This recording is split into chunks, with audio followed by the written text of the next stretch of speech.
You ask Tiger to calculate.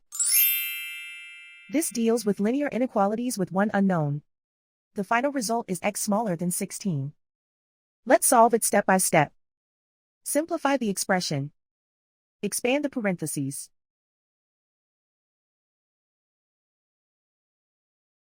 Simplify the arithmetic.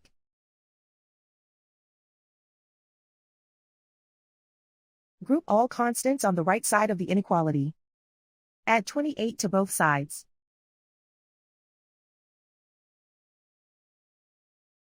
Simplify the arithmetic.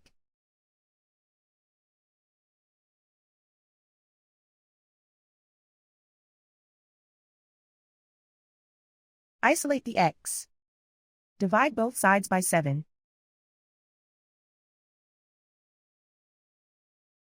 Simplify the fraction.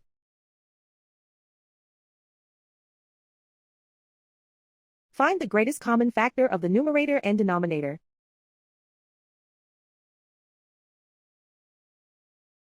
Factor out and cancel the greatest common factor.